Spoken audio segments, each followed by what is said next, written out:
The Creation of All, Chapter 15. I hit the water and then hear a strange loud noise. There's a strong current moving me back and forth. I start trying to steady myself in the water, but I feel two hands grab one of mine and pull me out of the water. Opening my eyes, I'm shocked to see there is light, and even more shocked to see the person holding my hand is a criminal, the one I saw in the haunted forest. She went in the opposite direction I did, yet she's wherever this is. Gotcha! Wow, that was a pretty cool entrance. You fell right in through the open mouth. I sort of just walked in, this lady says cheerfully while pulling me out of the water. Thanks, but I saw you in the forest. How'd you get here? I ask as it's the most insane thing happening at the moment. Huh? Oh, I got through the forest, went to where I thought Zuiko would be, killed a bunch of Whiskers, and then went to the beach to find Zuiko. She says, sounding completely clueless. Was she at the same beach Quiga and I were overlooking? We didn't go to the edge and peek down. I thought he'd be out in the water somewhere. I had a good feeling of it, but then I was swallowed by the Barastol of all things. Isn't it crazy that one of the mythical creatures on Mectra just happened to swallow us both? And it exists. She asks that last part with a lot of excitement. I have so many questions right now, but the first I find myself asking is, swallowed? We're eaten. We got eaten? Is it not too late to get out? If the stories of the Barasol are true, it's too late to get out. Ever. Hearing her say that, I can feel a pit forming in my stomach. Why did she say that so happily? What do you mean? I ask, desperate for a clear understanding. Look around you. What do you see? She asks, and I look down to see some light blue-colored flesh all around me, like a cavern. There are rows of white, thin, long, interlocked teeth far off in the distance. Between me and those long teeth is a vast pool of water, about the size of a lake. If I got eaten while I was falling, I must have fallen past the lake to get to this end of it, which is where we're standing now. On every surface there are these yellow glowing lumps that are providing the light. Behind this person is a tunnel. The throat, I take it? We're clearly in a giant mouth, I say with a grimace. That's right, and there's no forcing it open. Not with those building-sized teeth, she cheerfully says as if none of this affects her. We can just wait till it opens, I suggest, as that sounds like the simplest solution. Normally, sure, but like all mythical creatures, the Barasol has legends, and its legends say that you can't leave. She says while shaking her head twice. That's it? That's all they say? I blurt out, expecting her to explain. Yeah, no one knows why. That's what makes it so mysterious and mystical. She says that like she's excited to be here. I'm sorry, but who are you? My name is Vayne.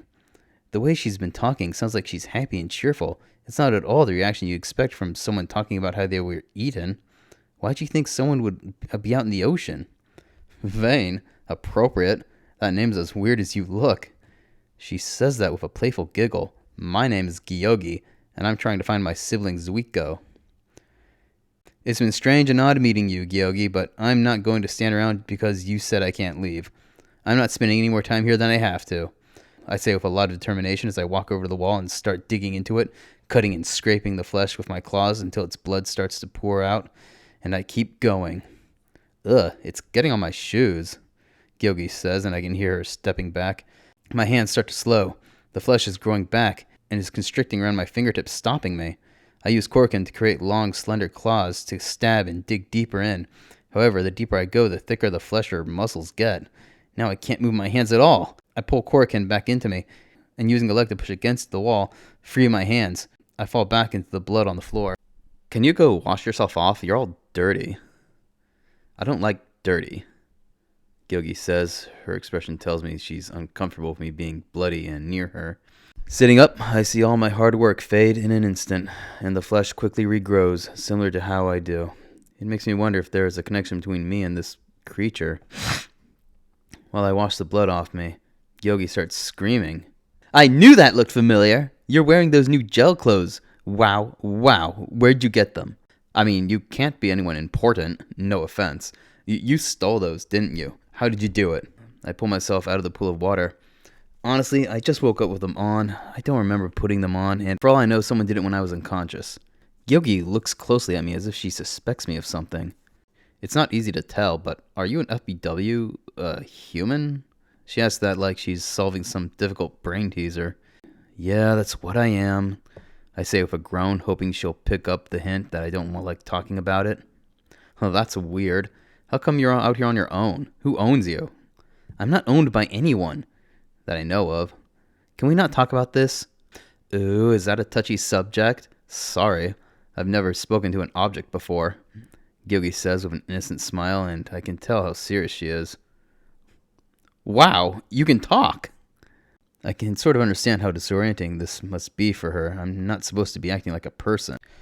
Why are you reacting to that now? Also, don't think of me as an object, I say, unable to hold back the slight offense I'm feeling. It's just so shocking. I've seen dozens of FBWs, and none of them acted or looked quite like you.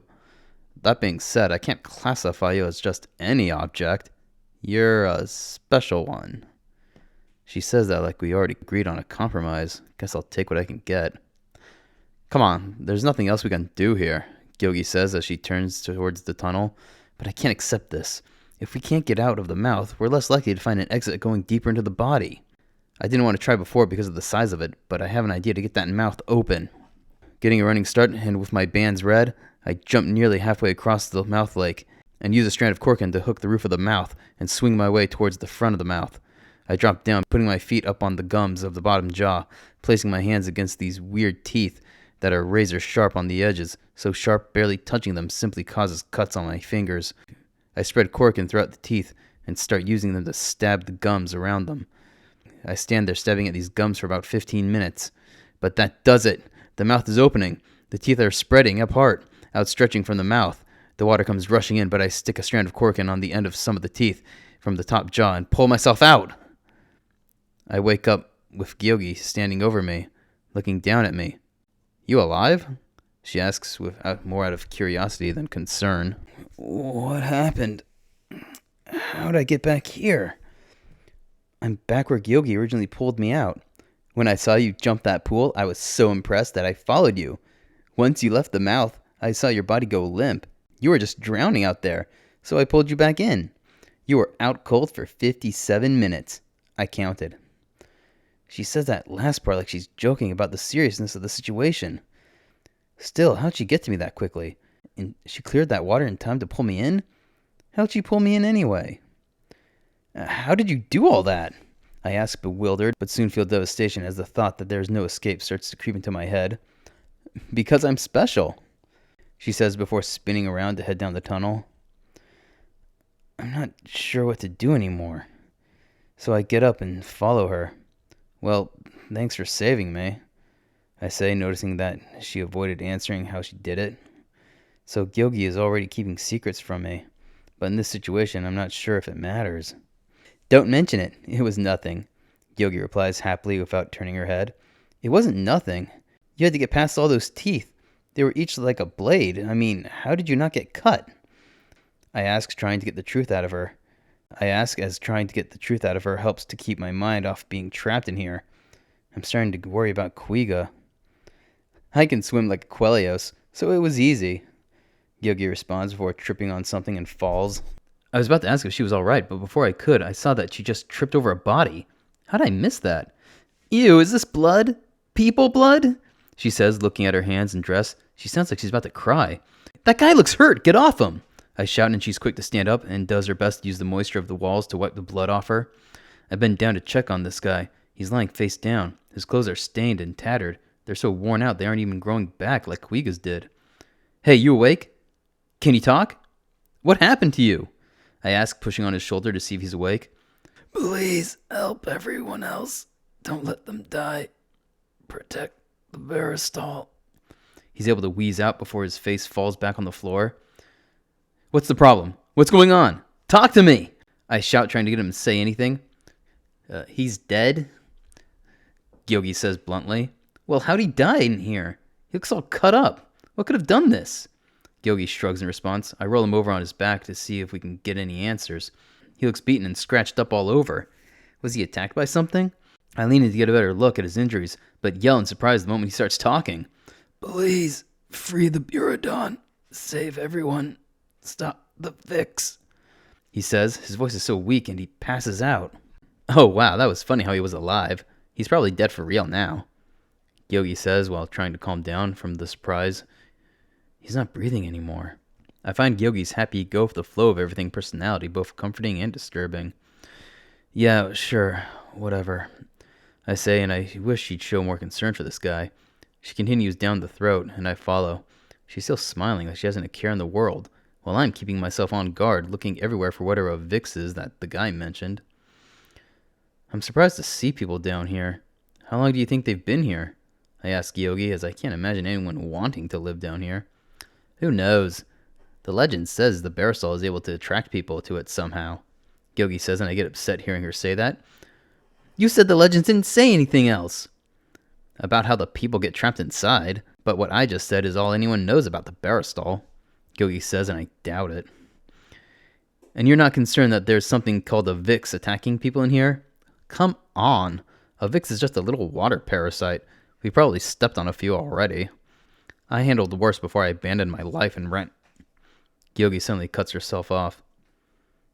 Why'd you do that? Something happened, and I fled with Zuiko. She's sounding a bit more serious, but also vague. So what worse did you handle? I ask, finding it hard to believe someone like her could handle tough situations. Oh, lots of stuff. Big things, huge, like you wouldn't believe. I have a feeling Yogi is hiding something. I need to keep my mind off what's going on, so I decide to switch the topic. Do you have any ideas how you're going to find Zuiko? I ask her as I do want to find Quiga. I don't like how I left things with her. Easy, we have a rendezvous spot, in case we got separated. After she says that, she immediately breaks down. But he wasn't there!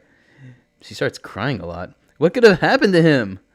Did they find him? Or did something else get him? He's probably hurt or scared or could be killed any minute. How do you know he's not dead already? Oh, geez, that just slipped out. Surprised that she isn't bothered by it. I told you, he and I are the same generation. So I know he's still alive. I'd feel it if he died. Huh? What does that mean? Huh? What do you mean? How can you feel someone's death? Because every member of a generation is connected. Our bodies developed together and we were born at the same time. Our minds and souls are thus similar and have a connection through them created at birth. When one of us dies, we can feel that connection break. No matter how far we are from each other, we would feel it. Though the closer we are when it breaks, the more painful it is. Yogi explains, and I'm fascinated by it. A connection? I thought that was just for twins, identical twins. I remember Quiga saying something about that when we were in Iwacho. All twins are identical. That's what makes them twins. I have to pause and think about that. Wait, hold on. So, how were you all born at the same time? Ugh, do I have to explain the entire process of our species' reproduction to you? Because I'm not comfortable with that. There's a brief moment of silence as we just stand in front of each other, and she starts tearing up again before crying about her brother. Zuiko got more knowledge than the rest of us in his birthright, but he failed to accumulate much muscle mass. It's a rare condition. He's so frail he can't defend himself, and he's all alone out there. He's the last living member of my generation. I can't lose him. I reach to place my hand on her back to comfort her, but before I can, she moves quickly away, slapping my arm away. For a moment, I see her expression completely change to one of extreme focus and seriousness. Just as quickly as that happened, her face returned to its normal, happy expression. Sorry about that. I tend to fall apart when thinking about Zuiko. Out of the 36 siblings in my generation, he's all I have left. Gyogi takes a moment and wipes her face with one of those forearm covers. So, does a weird FBW abomination like yourself have anyone special? She asks, clearly trying to change the subject. Yeah, I lost track of my friend Quiga, and Gyogi cuts me off before I can say anything else. Oh, look, it's the end. Gyogi feels the wall, and a small hole in the center grows and becomes a doorway we walk through. The two of us step into a vast open organ. There are strands of yellow slime hanging from the ceiling, some like arches.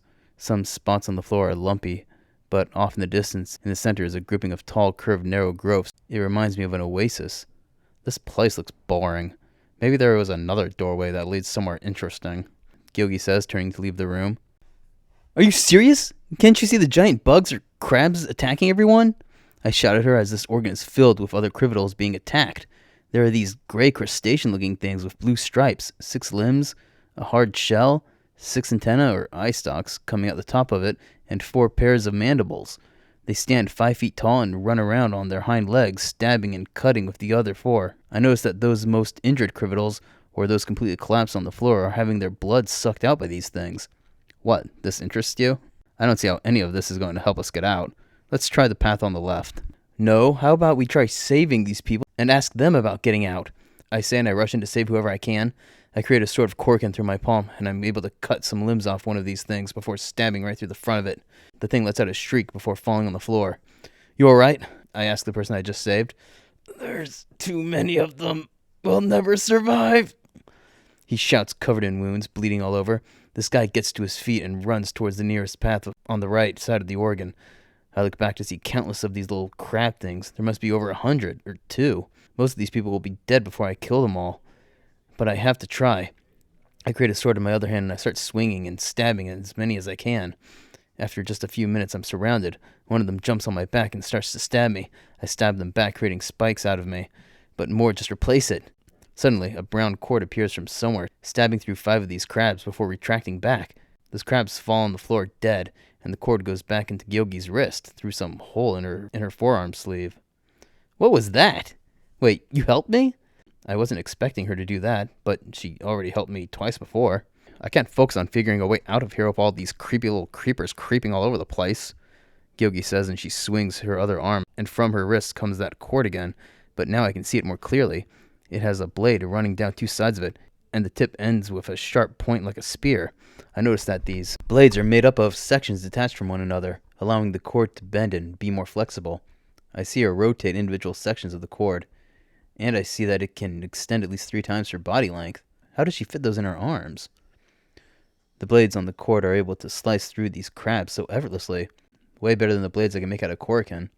Gyogi is now mowing these things down, and I help out too. We've killed a good number of them, and the remaining ones start to chew through the floor of the organ and dig their way out. The organ heals right away. Was that so hard? Gyogi seems to happily say to the remaining people in the organ, every one of them injured and bleeding. Is everyone okay? I mean, none of you are dying, right? I nervously ask to the crowd, hoping everyone is okay enough. Now they'll tell the vicar and it'll come here. One of the people shouts back at us, sounding angry at us, which sort of bothers me. Wait, you mean those things were Vixes? Gyogi asks, and she said those were supposed to be really small. Yes, when the Vix feeds on the blood and flesh of the Barastol, they grow. One Vix hid from us in the Barastol and fed off it for years until it grew into a giant monster, and it butted these giant Vixes off it. One of the frantic people in here shouts at us. And the way to get out of here without blacking out is where now? Gyogi asks like a curious child, completely ignoring the trauma of the people around us. There is no way out, shouts another person in the organ. Once you are in the Barastol, you become part of it. You two have no choice but to help us kill the Vicaric. The what? I ask, not knowing what that is. It's the original Vix that mutated from feeding off the Barastol. It created all the smaller mutant Vixes and controls them. It's going to devour the Barastol completely once it kills all of us, shouts a scared female criminal in the crowd. Why do we all have to die first? Can't it kill the Barastol first so we can be free? Gyogi asks, still sounding like a child. The Barastol is strengthened by us being here. The more people inside it, the more powerful it becomes, says another one of these people, but they have to stop talking to cough up some blood. I wish I could help them with that. We're what makes the Barastol immortal. It uses us to heal itself instantly after any injury. That's why the Vicaric can't kill it first, a lady Crivital says while face down on the floor. Don't you all want to get out of here? I ask the crowd, not really understanding why they're here. We were all guided here by the scouts that were created by the Barastol's body to search for people like us to lead us here to live, says one of the more elderly Crivitals. Life in the real world is too unpleasant for us. Out there you're forced to live your life how the government tells you. If your birthright says you're good at one thing, you have no choice but to do that job your whole life until someone better replaces you and you're sent to do the simple, mundane work out of cities. One constantly faces dangers from the wildlife or the rogues. We are the people who couldn't find peace anywhere but here. So you're all just a bunch of wimps hiding from reality. Got it. Gyogi harshly says. Sounds like she doesn't care much for these people. Well, we got here by accident. Is there any way we can get out of here? I tried and I blacked out once I did. How does that not happen? There is no way for anyone to leave. When someone enters the body, the mind of the Parasol takes the consciousness of your mind into its own. You only don't notice it because your thoughts are being cycled through the Parasol's mind to yours. If you leave, that cycle is broken, and your consciousness will stay with the Parasol, and that's why your body goes comatose. The old-looking one explains, and my mind is blank right now, as that just sounds impossible. That makes all this so much easier. Gyogi squeals of excitement. Huh? Is all I can say as this situation seems hopeless. All we have to do is find this mind and destroy it. The moment she cheerfully says that, everyone in this organ lifts their heads and starts glaring at us. We will never allow that to happen, shouts someone from the crowd. The Parasol is able to move its mind to different locations throughout its body. You'll never find it. That sounds like a challenge, Gyogi shouts back, sounding excited.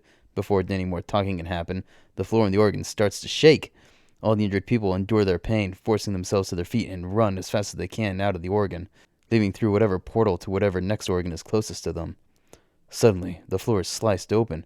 In the center of the organ, we watch a dark purple dome rise up through the cut and into the organ. The dome has several hexagon rings all over it, and once it rises high enough, we see that it's actually a shell. On the bottom of the shell are 10 scrawny bone-like limbs, each one with 3 joints. Each section is 7 feet long, and they all end with a hand that has 4 razor-sharp fingers. On the edge of the shell are 4 eyes with cross-shaped pupils. It has a 4-foot-wide mouth and 6 antennae. 4 of its limbs are holding a huge mass of white flesh. Who has been hurting my children? The creature asks after looking around, seeing all the Vixes we just killed. Are you the Vicaric? I ask, finding it odd that an animal is talking. This thing just hisses at me before taking a swipe at us with one of its giant hands, which is half as big as my body. This creature is standing crouched, and it's still towering over me. I duck under it while Gyogi jumps over it. Yup, this thing must be the Vicaric. It's amazing. I've never seen anything like this, Gyogi says in awe of this nightmare. We will feed upon you too, the Vicaric says with its snake-like voice. Oh yeah, Gyogi says, sounding confident. Then she flings out one of her cord things from her wrist. The sharp point just bounces off the Vicaric with a metallic clang. Is that shell stronger than steel or something? Huh, you just might, Gyogi says before running to the right. There is no safe place to hide, the Vicaric says as those hexagonal rings on its shell open up, and more limbs just like its other 10 come out, each holding a ball. They throw the balls at Gyogi, and in midair they unfold, revealing that these are more Vix. One of these Vix land on Gyogi's back, and another reaches out, grabbing her tail. Gyogi screams and starts rolling all over the floor, trying to get these things off her. While I'm looking, wondering how to help, the Vicaric reaches out and grabs me. I'm lifted up to its face. We've never seen a creature like you. We cannot tell if you are safe to eat, the monster says as I start overpowering its fingers to free myself. Taste this, the Vicaric says as another Vix crawls out of one of the holes on the shell and leaps over to me, grabbing onto the Vicaric's arm. This Vix opens its mouth and extends its gums, and it extends its gums out like a stretched out tube to bite into my neck. I free myself just in time to kick its tube mouth before jumping onto the Vicaric's shell. I feel it with my fingers. This shell does feel like it's made up of metal. This could be a machine for all I know. I look up to see these long limbs reaching out of all these holes, surrounding me, reaching to grab me. I fling a strand of corkin out of my hand and onto one of the arms, pulling myself to it, and then to another, and another, until I make it to the edge of the shell and jump off. While falling, the Vicaric lifts up that white meat chunk it's holding and brings it down on me, slamming me against the floor. That white thing is super dense, like the shell. It lifts the white thing to hit me again with it, but I roll out of the way and get to my feet. There are several Vix around me. I create a long blade of corkin and swing it at them, cutting down 3 of them. The other 2 jumped over it, but from my other hand I create another blade, skewering one of them. But the last one lands on me and takes a bite from my face. I kick the Vix off me and my face heals while I get back up. The Vix looks like it's judging the piece of me that it's chewing. It opens its mouth and spits out some black sludge that, even wet, crumbles into smaller bits. The meat and blood is not good. Let's focus on the other, the Vicaric says, turning its attention to Gyogi. She's finishing off the other Vixes. Her back is turned. She doesn't know the Vicaric is targeting her. Gyogi, look out! I shout to her, and she turns just as the Vicaric swings it and hits her with that big white flesh chunk, sending her flying against the wall. It tries to go after her, but I catch several of its legs with strands of corkin from my arms. Turning red, I manage to start pulling it back inch by inch. You're more of a threat than once thought, the Vicaric says, turning to face me as the remaining 2 Vixes in the room start clawing and chewing on the strands, trying to break them, but they can't, and quickly give up. Now looking at me threateningly, the 3 enemies charge at me. I can't fight these 2 off with my arms restrained. I pull the corkin back in and start moving around, narrowly avoiding them, the red helping me to move faster. While moving around at such a high speed, I'm able to squash the last 2 Vixes. I move to break off one of the Vicaric's limbs, but its exoskeleton is too strong. Kicking it has left my leg aching.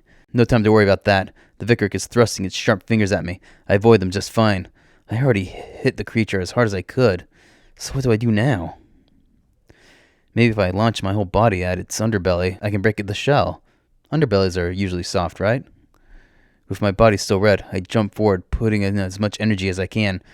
The Vicaric moves that white thing it's carrying in front of it to protect it, and I end up knocking it out of its hands. I land on the floor, and my head is pounding. No, the Buradon! The Vicaric shrieks as the white mass touches the floor and instantly sinks into it. No, after all I did to separate it. The Vicaric yells as it starts to run, but a giant hole in the floor opens under it, and the Vicaric falls in. The hole closes up just as quickly as it appeared. Thank goodness that solved itself, huh? Gyogi says, sounding like she really believes the entire Vicaric situation is over. Right in between us, a spot on the floor turns white, and it raises up, taking a humanoid-ish form. It doesn't have legs, and the arms are just giant flippers, and the head has no facial features at all. Greetings, new arrivals. I am the Baristol, this white thing says. No, wait. The Vicaric said you were the Buradon, I say, already confused. The Buradon is the organ I use to speak with my guests and monitor my internals. That makes sense. As you two have seen, the Vix hid inside me for quite some time, slowly feeding off me, my blood mutating it into a serious problem. The 2 of you seem to have the ability to stand up to the parasite. I sent it down to my Volipiterum. You 2 should be able to kill it there. We're speaking to a mythical creature from inside it. I don't know how much more of this weird stuff I can take. Hold on there. We're not doing anything unless you let us out. Gyogi shouts at the Baristol, and it pauses for a moment before answering. Agreed. Now quickly, the Vicaric is a true threat to my life. It says, opening the hole again, only not as big as before. All I can think about is how fast everything is going. I'm not having enough time to think this through. All right, Vayne, let's go. Gyogi shouts, taking my arm and pulling me into the hole. We land into a dark organ. I can't see a thing. I scramble to my feet, nervous that the Vicaric is down here too and could attack from anywhere. There are a few moments of silence. Get out here, bug. Time to get squashed. Gyogi shouts like there's no danger here. Just then the organ fills with light, as light blue electric pulses fill the several columns in the organ that go from the floor to the roof. Those pulses can be seen traveling through the roots of the columns that are in the floor and some of the others in the ceiling. I look around as fast as I can. Each pulse only lights this place up for about a second. I can't see where the Vicaric is. Gyogi, do you see it? I ask, getting frantic. What? The Vicaric! Have you not been paying attention to what's going on? You just shouted out to it. Right, that thing. It's over there. Gyogi points to the left corner, and there I can see it skulking along the edge of the room, staying close to the floor. Get it! I shout, and the 2 of us charge over and start attacking, but it was just 4 Vixes moving together. Oh, it lured us over here. Must be a trap, Gyogi says as the Vicaric jumps off the back of one of the columns and starts slashing at us. You ruined everything. I was about to usher in a new age for my species after we engorged on all the Baristol's blood and then its flesh. The power I and my Vixes could have had would have made us the dominant species of the world. Wow, this thing is so well spoken for a parasite. It sounds so sad, like its hopes and dreams, its meaning for living were just destroyed. I'm starting to feel sorry for the thing. Sorry about all that, but I'm ready to do anything I have to if it'll get me out of here. I can't feel sorry for some big bug. It's either me or it at this point. If you want to get out, you should help me. We will devour the Baristol and be free. Sounds like it'll take a while. Yogi says while pulling back on two of the Vicaric's limbs with those strange cords of hers. I'm sure we can eat a way out for you two in just 3 weeks, after we feed off all of the other criminals here, the creature says, and I really don't like the sound of that. I'm not going to let you kill people, I shout back at the monster as I jump up and punch it in the shell as hard as I can, hoping to crack it. You just said you were willing to do anything to get out, and besides, at least this is a guaranteed way out. All the Baristol has to do is lie to you and use you to kill me. Then it adds you to its power. What that Vicaric is saying makes sense, but I can't sit by while it kills all the people here. Guess I was wrong. I can't do that, I say back while I'm struggling to figure out how to kill this thing. Then whatever creature you are is a foolish one, passing on a sure thing for a chance, the Vicaric says, and I can't deny it's right, but I can't. This is reminding me of what happened to Wacho. I couldn't stand there and leave those slaves there, just like I can't stand here and let these people be killed. I've been beating myself up over what happened there. Could I be... While lost in thought, the Vicaric swings its hand at me, knocking me across the organ. You stopped. Are you on my side now? The Vicaric asks, and I don't respond. I'm not sure what to do. Oh, so we're going with the plan to kill everyone? Okay, Yogi says, reeling her cords into her arms. I think I can dig my way out of here if I create enough Vixes to help, the Vicaric says as it looks around the organ when it lights up. The floor here seems soft enough, the Vicaric hisses as it probes the floor with its sharp fingers. If you won't help kill the parasite, then I have no choice but to keep it here. I look up to see the Buradon growing out of the ceiling, watching us. Suddenly, the roots that were running in and out through the floor and ceiling open up. With each pulse, the electric energy in them escapes, covering every surface in the room, shocking the three of us. We all fall to the floor. I feel paralyzed, but the paralysis only lasts a couple seconds. We all start to get up, but are shocked again. I cannot kill the Vicaric, but by exposing it to my electrical signals, I can keep it here for as long as it takes. I may lose most of my function, but you've left me with no choice. I wanted to avoid being in a vulnerable state. You two will be freed once the Vicaric is dead, the Baristol says, and I wish it resorted to this from the get-go. I can survive this pain. Oh, but Yogi can't. I can see her over there on the floor. She's not moving, except when she's shocked. Her body is starting to have smoke come off it. Hey, you're going to let Yogi die? I shout in between the shocks. I would prefer not to, but what choice do I have? If you can kill the Vicaric, I'll stop. The Baristol says they don't seem to care if they kill Yogi. Now I'm the one without a choice. I get to my feet, enduring the pain and twitching and flinching with each shock, and I run to the Vicaric. I'm not sure how, but now I have to kill this bug. I turn red and fling a strand of cork into one of the columns and swing around, launching myself at the Vicaric, slamming against the shell. It actually cracked. I think these shocks softened whatever it's made of. I start to hammer away on this cracked spot, but several more arms come out of the holes on the shell, knocking me off. I use Corkin to swing from column to column, ramming myself into this thing like a wrecking ball. The Vicaric is hard to hit. Despite the shocks, it can still move swiftly and gracefully. I feel myself getting faster, and I don't know why. I can avoid the arms easily and make it back onto the shell. I'm about to strike this crack again. It'll surely break the shell, but I have to stop when I see the Vicaric has grabbed Gyogi's unconscious body. I freeze in place as I see the sharp fingers starting to cut into her. In that moment, one of the Vicaric's arms from a hole in the shell grabs me and pulls me into it. Now you're inside my body, and my organs are not as kind as the Baristol's. You're going to be ground down to nothing. The matter of your body will be used to make more Vixes. I can hear it sinisterly hissing, but I don't feel that. You should have sided with me from the beginning.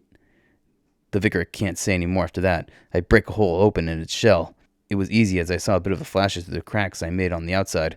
I feel a mass of fluids and organs pass me as I spill out. The Vicaric collapses on the floor. The shock stops and the organ returns to as it was before. I rush over to where Gyogi was dropped. You alive? You okay? I ask, terrified that she may be dead. Yogi starts coughing. Smoke spews out of her mouth. That hurt so much. But you're gonna be fine, right? Yep. She made it sound like saying that was really painful, but she's smiling. The floor below us opens up, and we slide down, finding ourselves in another organ. This one is green, with stalks tipped with giant poof balls growing off every surface. There's no one here. Yogi wobbles back onto her feet. Where are we? Is the Barisal going to let us out? She asks, and that is an important question, but I have another. Hey, what are those things that come out of your arms? Do other criminals have those? You mean my blade lines? No, I'm one of a kind. She says that with a big smile.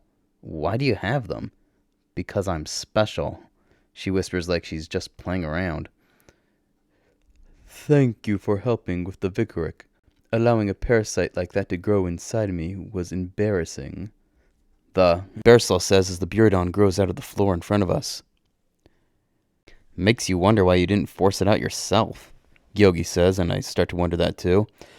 I can't create holes in my skin. I tried to force it out my mouth, but it just dug deeper into me. Now that you'll be staying here, I must demand respect. Do not do or say anything that displeases me, the Barisal says, and I don't like the sound of that. What are you talking about? You're letting us go now. I wasn't expecting this kind of behavior from a mythical creature, for some reason. I never let any guests go, no matter what. I need as much power as possible. I plan to flee this world, and I'll take you all with me. Hearing it say that just confuses me. So the big bug was right about you?